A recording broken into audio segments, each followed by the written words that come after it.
Assalamualaikum warahmatullahi wabarakatuh. Bismillahirrahmanirrahim. Alhamdulillah kita bertemu di hari ke-6, page 6 dari 365 hari ke depan. Ini masih awal tahun, maka aku akan buka dengan Al-Fatihah, dengan surat pembuka dalam Al-Quran.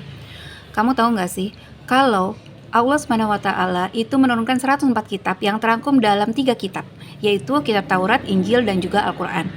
Ketiga kitabnya itu terangkum dalam satu kitab, yaitu Al-Quran. Seluruh makna dalam Al-Quran itu terangkum dalam satu surat, yaitu Al-Fatihah. Dan makna dari Al-Fatihah itu terangkum dalam kalimat Iyyaka na'budu wa iyyaka nasta'in. Keren banget kan Al-Fatihah itu? Jadi Al-Fatihah itu benar-benar surat yang agung. Jadi dalam hadis Rasulullah mengatakan kepada para sahabat bahwa akan aku ajarkan surat yang agung. Apa itu ya Rasulullah? Para sahabat bertanya. Lalu Rasul menjawab, Alhamdulillahirabbil alamin arrahmanirrahim, lalu dilanjutkan sampai dengan selesai. Hadis riwayat Bukhari dan Muslim. Lalu kemudian kita bisa lihat nih, Al-Fatihah itu merupakan induk kitab, merupakan umul Quran, ya. Dan juga nama lainnya ada Sabul Matsani, yaitu 7 ayat yang diulang-ulang, ya, diulang-ulang. Nah, kemuliaan Al-Fatihah ini sangat lengkap, ya, sangat lengkap. Dia itu semua prinsip Al-Quran ada di Al-Fatihah. Prinsip agama ini, prinsip Al-Quran itu berada di Al-Fatihah. Yaitu apa? Seperti nikmat-nikmat Allah, ikhlas dalam beribadah, kemudian mohon sahabat-sahabat yang solih, mohon dilindungi dari sahabat-sahabat yang jahat, kemudian nama-nama Allah yang baik, istiqomah, lalu menghadapi hari akhir dan persiapannya, kemudian doa dan adab dalam berdoa, kemudian kita ini adalah umat yang satu, kita ini harus berjamaah, gitu ya. Kita itu wajib dalam berjamaah karena ada ihdina syiratal mustaqim, ya, bukan ihdini. Kalau ihdini itu kan bentuknya tunggal gitu. Kalau ihdina syiratal mustaqim bentuknya jamak, ya, atau tunjukkanlah kami jalan yang lurus. Jadi di sini kami loh, bukan saya, ya, bukan saya, tapi kami. Ternyata Al-Fatihah itu terdiri dari 3 pokok, ya. 3 pokok intinya. Yang pertama tentang akidah, kemudian tentang ibadah, dan juga terakhir tentang manhaj hidup. Tentang akidah berada dalam kalimat Alhamdulillahirabbil alamin arrahmanirrahim. Ya, ini tentang tauhid dan juga keyakinan akan hari akhir. Kemudian Iyyaka na'budu wa iyyaka nasta'in, ya. Hanya Engkaulah yang kami sembah dan kepada Engkaulah kami memohon pertolongan terkait dengan ibadah. Kemudian manhaj hidup, yaitu pada kalimat Ihdina syiratal mustaqim syiratal ladzina an'amta 'alaihim ghairil maghdubi 'alaihim waladdallin. Disitulah manhaj hidup. Jadi kita minta pada Allah 17 kali dalam sehari, kita minta, ya Allah, tunjukilah kami jalan yang lurus, tunjukilah kami jalan yang lurus. Jalan yang lurus itu apa? Jalan, ya, yang Engkau beri nikmat, ya. Jadi ihdinas siratal mustaqim siratal ladzina an'amta 'alaihim, yaitu jalan orang-orang yang Engkau beri nikmat.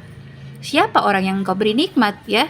Dalam Quran surat An-Nisa dikatakan bahwa orang-orang yang diberi nikmat adalah mereka para anbiya, mereka para nabi, para sahabat, para syuhada, syidikin, solihin. Itu adalah orang-orang yang Allah beri nikmat. Maka kita ikuti jejak-jejak mereka, kita pelajari sirah, kita pelajari sejarah, ya. Untuk apa? Untuk mengikuti jejak-jejak mereka, bagaimana mereka menghadapi segala sesuatu yang terjadi dalam kehidupan, bagaimana mereka memperjuangkan agama ini, bagaimana mereka menghadapi segala ujian kehidupan, musibah, dan apapun jalan yang mereka tempuh itu mengantarkan pada kebaikan, ya, pada keselamatan. Tapi, ya, apabila lanjutan ayatnya, ya, ghairil maghdubi 'alaihim waladdallin.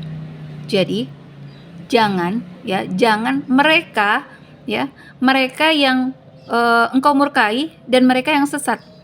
Jangan ambil langkah-langkah mereka, orang-orang terdahulu yang dimurkai Allah dan juga sesat. Seperti banyak sekali contohnya dalam Al-Quran, ya. Tapi kalau kita rangkum secara kelompok, ya, ada 2 kelompok yang mereka mengamalkan mereka mereka mereka beramal tanpa ilmu, dan juga mereka berilmu tapi mereka tidak mau mengamalkan. Kenapa? Karena ada sesuatu di hati mereka, yaitu sikap sombong ya, sikap tidak mau mengakui bahwa mereka itu Rasul yang terakhir adalah Nabi Muhammad ya. Karena gennya mereka ya, atau kita bilang saja Yahudi gitu ya, itu adalah bangsa yang dimuliakan, bangsanya para nabi. Kenapa nabi terakhirnya tuh Rasul gitu ya? Mereka tidak terima itu. Rasul itu kan dari Arab. Arab itu kan terbelakang, tanah tandus yang sebelumnya itu tidak dikenal. Maka dengan kesombongan itu mereka tahu ilmunya tapi tidak mau mengamalkannya, tidak mau patuh, tidak mau sami'na wa ata'na. Bahaya ya. Nah, itulah. Itu inti dari surat Al-Fatihah. Baiklah. Ternyata kita memiliki Al-Quran yang sama, Al-Fatihah yang sama, Al-Quran yang terjaga hingga akhir zaman. Tapi kenapa para sahabat mampu menerapkan Islam secara sukses? Mereka tidak hanya membaca Al-Quran, mereka memahaminya dan mengaplikasikannya, mengelola bumi sesuai dengan manhaj yang Allah mau. Ya, mereka sukses dunia dan akhirat. Kenapa kita kacau-kacauan? Kenapa kita rusak? Kenapa kita berantakan? Kenapa banyak kerusakan di muka bumi? Kenapa? Karena umat muslim hari ini tidak melaksanakan seutuhnya. Melaksanakan iyyaka na'budu tanpa iyyaka nasta'in.